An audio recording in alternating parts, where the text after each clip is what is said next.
we're about to reveal the secret of one of life's great mysteries. What is a haggis? The haggis season has begun. The humble haggis. Rarely seen in the wild, the mystique of this animal is synonymous with Scotland and everything Scottish. There's no evidence that haggis is native to Scotland. In fact, it's thought to have originated in ancient times. But the fate of every haggis nationwide was sealed when Robbie Burns penned his 8-verse address to the haggis, which became the centre point of every Burns night after his death. Do you like haggis? Oh, we bit, aye. Do you think you'd ever go back on the haggis? Oh, well, you know, it's like drink. The haggis for me, it's like drink with other people. No, I've stopped it now. I've reformed. January is breeding season for haggis, not in the wild, but in that factory behind us in the village of Dunning, where in January they've made around 1.2 million haggis. Simon Howie Butchers, one of the largest haggis manufacturers in the country, this year are reporting an unusual trend.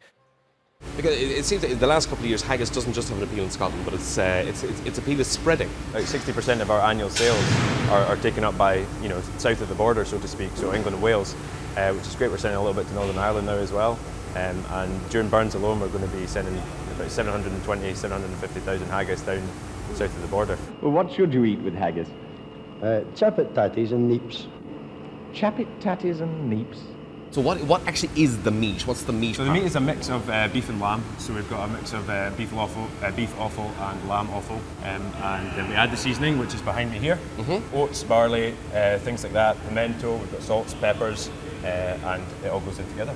So we mince it through an 8mm plate, and it comes out, and then this is it, kind of getting ready for the next process. You've got your meat now. You've got your seasoning. Yep. And so what happens next with this? So this is called the hoist, and this comes into one of our fillers, which is basically a big hopper that then just uses a vacuum just to push things through into the synthetic casing to create your haggis. What's the plural of haggis? Haggis. Haggis. How many haggis are in that? So you're going to get about 350.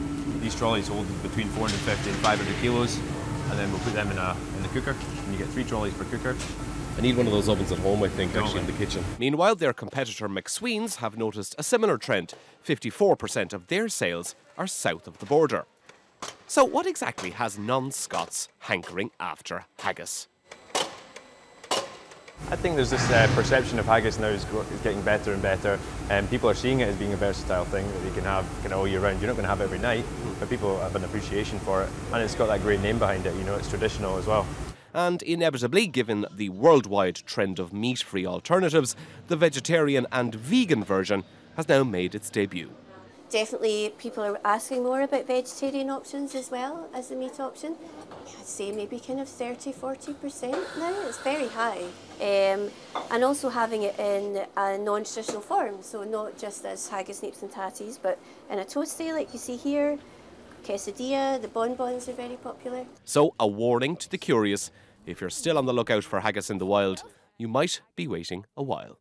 Nick Sheridan, BBC News.